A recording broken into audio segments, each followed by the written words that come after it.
Selamat malam Bu Yatmi, mohon maaf saya mengirimnya telat ya karena tadi saya bilang Bu Yatmi itu.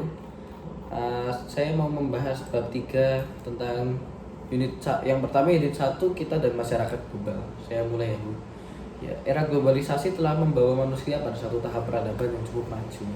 Berbagai perubahan yang menyertai era globalisasi ini pada gilirannya juga memberikan pengaruh pada cara pandang manusia terhadap kehidupan alam semesta. Karena bagaimanapun juga globalisasi beserta masalah yang ditimbulkannya merupakan kenyataan yang tidak dapat dihindari sebagai bagian dari dinamika sejarah kehidupan. Ya, menurut saya menyimpulkan kalau era globalisasi ini memang bakal lewat di dunia ya di eranya sekarang di tahun 2000-an ini ya karena saking berkembangnya ya menurut saya karena ya setelah saya lihat seperti ada laptop, seperti ada PC, ada handphone, ada TV bahkan ya itu sangat membantu sekali karena mensupport dari informasi yang dibutuhkan, terus dari tugas-tugas ada tugas apapun, terus ada hal-hal informasi yang belum saya ketahui juga. Pemain banyak dari globalisasi itu menurut saya itu mengalami perubahan di dunia ini yang sebelumnya banyak manusia merubahnya, terus sekarang jadi era globalisasi yang berkembang pesat, jadi nggak terlalu banyak yang orang manusia berubahnya. Terus sangat banyak perubahan karena dari globalisasi itu. Nah kita lanjut ya Bu. Ya sebenarnya era globalisasi ini ada dampaknya, ada dampak positif dan negatif. Cuman ya dampak positifnya menurut saya banyak sih, tapi dampak negatifnya juga banyak. Gitu. Dampak negatifnya sangat terasa menurut saya. Dampak negatifnya tuh kalau anak-anak sekarang kan banyak yang pelajarannya di sekolahan kan. Nah mereka tuh pulang juga nggak belajar menurut saya. Kalau dulu kan masih nggak ada HP ya Bu. Nah itu kan jadi mereka bisa belajar. Nah, sekarang main HP terus main ML, PUBG, main game apalah saya juga nggak ikutin Bu, karena saya kurang suka hal-hal yang kayak gitu. Tapi hal positifnya seandainya ada tugas atau dia yang belum tahu kayak matematika, terus kayak bahasa Indonesia, bahasa Inggris itu banyak, jadi dia bisa belajar dari situ sih Bu. Oke, terus yang ketiga ada 3 respon dari yang bisa diberikan dalam menyikapi fenomena era globalisasi, yaitu ya yang pertama menolak, yang kedua hanya menerima tapi nggak memfilter, yang ketiga menerima dengan memfilter hal-hal yang baik dan buruk. Menurut saya itu Bu. Nah, ini yang unit 1 sudah, kita lanjut ke unit 2 yang kolaborasi budaya. Kolaborasi budaya merupakan keragaman di Indonesia. Di satu sisi membawa berkah, tetapi di sisi lain dapat pula menjadi bencana. Keragaman dapat menjadi berkah jika dapat dikelola dengan baik. Ya, nek gak dikelola dengan baik tidak bakal berjalan dengan baik sih. Nah, dengan adanya kolaborasi budaya antara masyarakat satu dengan masyarakat yang lain yang berbeda budaya akan terjadi komunikasi lintas budaya. Jadi seandainya ada budaya satu sama lain, ya menurut contohnya ya Bu, budaya Jawa sama Bali gitu. Ya kalau karena ada kolaborasi budaya ini jadi lebih baik sih Bu, menurut saya. Jadi mereka dapat mengenal budaya Bali, mengenal budaya Jawa, dan saling berbagi lah istilahnya. Terus lanjut, komunikasi lintas budaya adalah proses komunikasi yang melibatkan orang-orang yang berasal dari latar belakang sosial budaya yang berbeda. Ya contohnya kayak tadi Bu, yang Jawa sama Bali. Karena mama saya Bali ya, jadi saya banyak tahunya Bali, jadi ngerti lah Bu, banyak yang saya pelajari lah yang di Bali itu. Terus dari orangnya sana ngomongnya gimana, terus cara mereka kayak bikin nasi tuh kayaknya tuh sana, kayak bikin nasi hampir mirip sih Bu, cuman produk beda di sana. Terus kayak tempat-tempatnya itu keren sih Bu, budaya sana. Lanjut ke beberapa manfaat komunikasi lintas budaya. Yang pertama mengenal budaya lain, terus yang kedua muncul sikap saling menghargai perbedaan dan keragaman budaya. Yang ketiga mengikis prasangka. Nah mengikis prasangka ini menurut saya penting karena dia jadi nggak berprasangka bahwa wah kalau budaya Bali itu gini, wah budaya Jawa itu gini. Nah menurut saya segitu. Lanjut ke kolaborasi budaya dapat dilakukan dalam berbagai bentuk, seperti mengadakan pentas budaya dan kesenian secara bersama-sama yang melibatkan berbagai pihak. Kalau orang-orang ngomongnya kan collab ya, menurut saya jadi yang Bali dia pakai tari kecak atau apa gitu, yang dari sini tari apa gitu, yang menurut saya gitu. Udah, yang menit gue selesai, saya lanjut ke ini 3, interaksi budaya Nusantara di kancah dunia. Globalisasi membuat negara-negara di dunia menjadi semacam global village atau desa buana. Ya internasional menurut saya sih gitu ya. Nah, di mana satu negara dengan negara lain saling terhubung dan saling berinteraksi. Nah, dengan perkembangan teknologi informasi yang sangat maju, suatu peristiwa atau kejadian di suatu negara dapat diketahui secara cepat di belahan bumi lain. Perkembangan teknologi informasi dan juga transportasi meniscayakan seseorang atau sekelompok orang berinteraksi dan berkomunikasi dengan orang lain dari berbagai belahan dunia. Nah, bergaul secara global dengan bangsa dan negara lain tanpa kehilangan identitas keindonesiaan kita itu keren sih.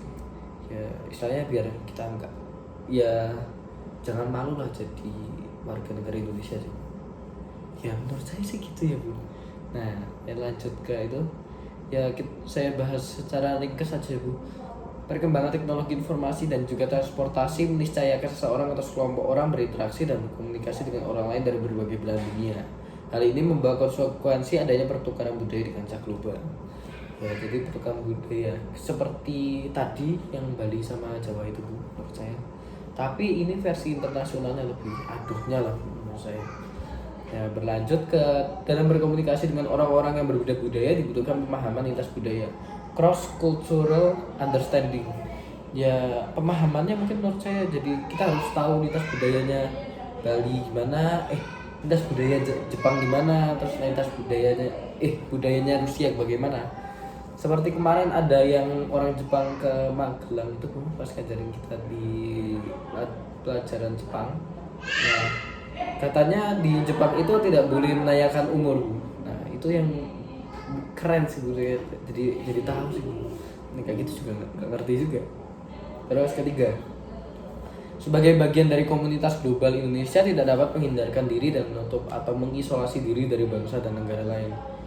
Ya, itu yang bagian dari ya itunya sih menurut saya sih gitu. Ya pokoknya tadi kan kita sedang membahas tentang interaksi budaya Nusantara di kancah dunia. Nah, ini ya sebagai bagian dari komunitas global, Indonesia tidak dapat menghindarkan diri dan menutup. Ya, memang sih karena juga kita kan Indonesia itu juga negara gede loh menurut saya. Menurut saya itu ya gede sih menurut saya sih. Oke, ya yang ini lah dok. Ya pokoknya gitulah. Terus lanjut ke D, melestarikan apa yang baik dan mengadopsi hal-hal yang lebih baik dari bangsa lain merupakan sikap cerdas dan bijaksana. Sebaliknya menolak atau meniru secara membabi buta apa saja dari luar bukanlah sikap bijak. Ya. Ini yang harus kita filter ya menurut saya. Seperti hal-hal yang baik contohnya kayak membuang sampah di tempatnya, terus membersihkan tempat makan setelah makan kayak di rumah makan yang sekarang diterapin di McD ya. Itu yang perlu kita terapin di Indonesia. Cuman hal-hal yang menurut di sana mereka kurang baik, ya hal-hal yang baik di sana lah. Ya jangan sampai kebawa ke sini lah. Ya mungkin unit 3 itu yang bab 3. Saya lanjut ke unit 4. Merawat tradisi lokal dan kebinekaan. Ya, itu ada artikel masyarakat kampung Naga menjaga kelestarian alam. Kalau saya baca kayaknya kelamaan Bu, karena ini kan masih ada bab 4. Jadi saya lanjut aja ke rangkumannya. Artikel di atas adalah aktivitas masyarakat yang merawat bumi dengan cara memanfaatkan kearifan atau pengetahuan lokal di sekeliling kita. Ada banyak tindakan serupa pemanfaatan kearifan lokal dalam menjaga kelestarian alam. Ya, mari kita temukan praktik tersebut dan bukan praktik, ini tugas nih Bu. Oh Bu, berarti ya kalau secara saya lihat masyarakat kampung Naga menjaga kelestarian alam. Nah, berarti ya coba saya baca ulang ya Bu. Artikel di atas adalah aktivitas masyarakat yang merawat bumi dengan cara memanfaatkan kearifan atau pengetahuan lokal. Di sekeliling kita ada banyak tindakan serupa memanfaatkan kearifan lokal dan menjaga kelestarian alam. Ya berarti yang merawat tradisi lokal itu kita harus merawat sih Bu. Dan kita harus tahu kayak pengetahuan lokal, kayak membuat batik atau hal-hal yang lain ya Bu. Terus kita harus terus ya banyak sih Bu, harus menjaga kelestarian alam juga. Saya baca di sini. Jadi saya mau nulis akeh juga, saya takut Ibu kayaknya kelamaan Bu saya nulis banyak Bu. Ya, oke Bu. Jadi sekarang kita masuk ke unit 5, stereotip, diskriminasi dan bullying. Nah, dari stereotip ini istilah ini pertama kali diperkenalkan oleh jurnalis Walter Lippmann tahun 1992 yang dimaknai sebagai little pictures we carry around inside our head. Ya, ini artinya stereotip yang itu sih Bu, keyakinan tentang karakteristik seseorang seperti ciri kepribadian, perilaku, nilai pribadi. Contohnya kayak kalau supir taksi, kalau satu supir taksi ya perempuan, orang-orang bakal kaget karena profesi supir taksi biasanya laki-laki. Nah, kita lanjut ke prasangka. Penilaian yang telah dimiliki sebelumnya terhadap suatu kelompok dan masing-masing anggota kelompoknya. Ya, prasangka mungkin banyak orang tapi kalau rata-rata sekarang orang mah berprasangka buruk terus ya. Jarang kita dengar orang berprasangka baik. Nah, di prasangka ini bisa bersifat positif, bisa pula bersifat negatif kayak tadi. Terus kita lanjut ke diskriminasi ya Bu. Diskriminasi merupakan perilaku negatif atau membahayakan terhadap anggota sekelompok tertentu semata-mata karena keanggotaan mereka dalam kelompok tersebut. Ya, diskriminasi banyak Bu. Saya juga sambil mempelajari diskriminasi di pelajaran agama. Ya diskriminasi membahayakan banget sih menurut saya. Dapat terjadi pembunuhan, kematian juga itu. Terus kita lanjut ke perundungan atau pembulian. Istilah bully biasanya dimaknai menggertak atau menindas. Bully itu dalam bahasa Inggris ya. Ada tiga jenis perundungan atau bullying. Pertama fisik, verbal, dan mental. Ya, perundungan ini membahayakan ya Bu, karena banyak ada yang bunuh diri, ada yang meninggal ya berdua sama bunuh diri. Ya ada yang depresi gitu. Terus ya. Nah, ini tadi ada pertanyaan, agar diskriminasi tidak ada lagi, caranya bagaimana? Ya, caranya menghormati dan menghargai setiap perbedaan yang ada. Jadi toleransi lah Bu, menurut saya. Ya Bu, kita lanjut ke bab 4. Unit 1, sengketa batas wilayah Blok Ambalat antara Indonesia dan Malaysia. Kenapa terjadi sengketa batas wilayah antara Indonesia dan Malaysia? Karena perbedaan pandangan terkait garis pembatas teritorial, perbedaan pandangan atas beberapa perjanjian, dan ketidakjelasan garis perbatasan yang dibuat oleh Belanda dan Inggris. Nah, karena keputusan ini Malaysia itu Bu, ngomong ke pihak negara, klaim sebagai sepihak sebagai negara kepulauan. Dia klaimnya cuma dia sendiri, nggak sama sing Indonesia ini Bu. Yo, enggak benar menurut saya sih Bu. Nah, saya bacain yang lebih jelas ya Bu.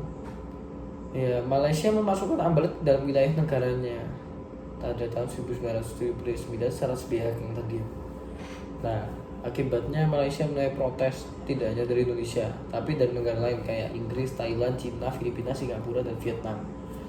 Nah, berdasarkan data yang terkumpul hingga tahun 2012, sebanyak 475 kali terjadi pelanggaran yang dilakukan oleh Malaysia. Ya, yang dilakukan di darat, laut, bahkan udara. Jalur udara pun tetap bahaya. Nah, perinciannya kayak yang pertama tahun 2005 ada 38 kali pelanggaran, 2006 62 kali, 2007 143 kali, 2008 104 kali, 2009 25 kali, 2010 44 kali, 2011 24 kali, 2012 35 kali. Ya medeni sih rodok ngawur, rodok di luar nalar. Klaim Malaysia terhadap kepemilikan Blok Ambalat berdasarkan hasil keputusan MI atau Mahkamah International Court of Justice nomor 102 tahun 2002 yang memutuskan Pulau Sipadan dan Pulau Likitan menjadi hak milik Malaysia. Atas putusan ini, Malaysia melakukan klaim sepihak sebagai negara kepulauan yang telah memiliki hak legal terhadap pengelolaan kedua pulau tersebut. Nah, ya ceritanya gitulah. Terus yang kedua tadi, Indonesia tetap berpegang teguh pada UNCLOS 1982 yang menyebutkan di itu ya Bu, UNCLOS 1982 pasal 76 dan 57 yang maksudnya itu menyebutkan bahwa landas kontinen dihitung sejauh 200 mil dari laut garis pangkalnya. Melalui deklarasi Juanda yang kemudian diperjuangkan masuk ke dalam forum UNCLOS. Selain itu, ya itu. Nah, lanjut yang C, pilihan damai dan mengakhiri konflik dalam kasus sengketa Blok A Barat ini bagi pemerintah Indonesia lewat SBY. Yang dari Malaysia tadi itu dari saya lupa itu. Tadi itu sama menteri. Jadi SBY sama Abdullah Ahmad Badawi, Perdana Menteri Malaysia. Ya, terus ya gitulah Bu. Nah, kita lanjut ke unit 2 ya Bu. Cara-cara penyelesaian sengketa internasional secara damai.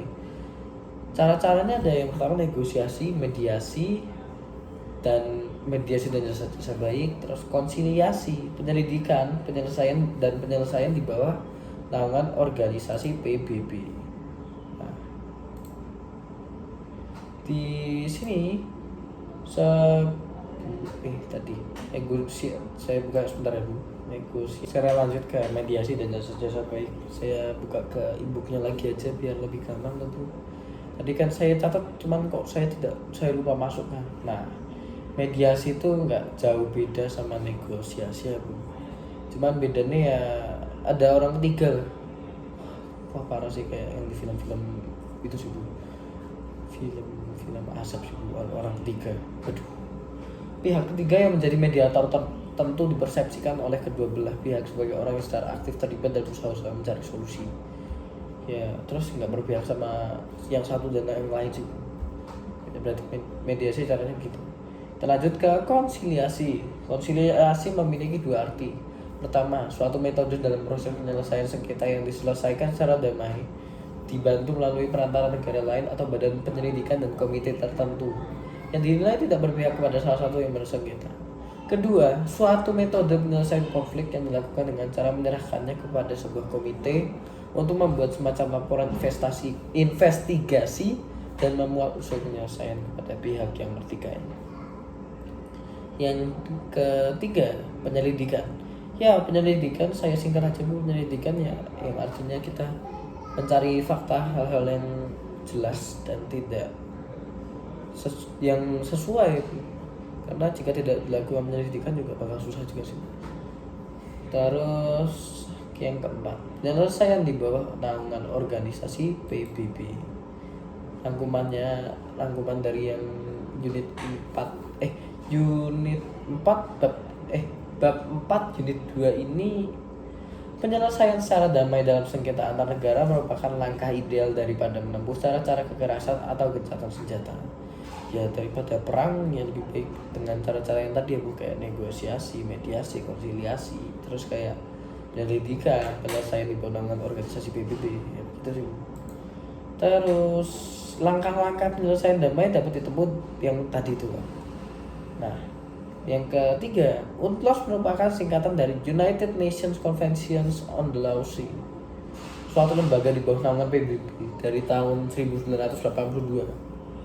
Indonesia telah meratifikasi konvensi ini melalui UU nomor 17 tahun 85. Saya langsung lanjut ke unit 3, penyelesaian sengketa batas wilayah Blok A Barat.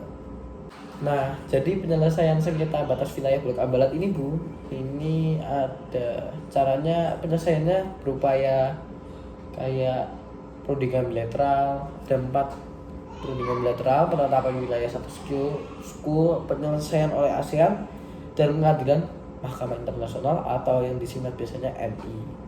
Nah, pemerintah Indonesia berupaya keras menjaga keamanan dan pertahanan di jalur laut dengan menerbitkan Undang-Undang Nomor 32 Tahun 2014 tentang Telang. Undang-undang tersebut mengatur pembentukan Badan Keamanan Laut, Bakamla, yang diberi kewenangan untuk melaksanakan penegakan hukum di laut. Selain itu, pembentukan Bakamla juga mengatur pembelian kapal beserta perlengkapan senjata jika memang dibutuhkan. Jadi Bakamla benar-benar ngurusi yang di laut itu. Nah, kalau yang di udara ya nggak tahu sih Bu. Udara asal. Kalau darat kan dari itu ya angkatan darat ya setahu saya. Yang itu nggak tahu saya. Yang udara. Perlu saya cari sih benar. Ya Bu, terima kasih sudah nonton presentasi saya. Mohon maaf saya ngomongnya kalau salah, kalau pindah-pindah Bu, karena saya tadi ya mohon maaf Bu kepotong tadi kepenuhan. Nah, saya terima kasih Bu sudah mau memberikan nilai tugas buat saya.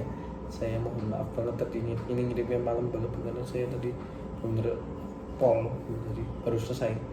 Ya, terima kasih Bu sudah nonton. Dadah Bu.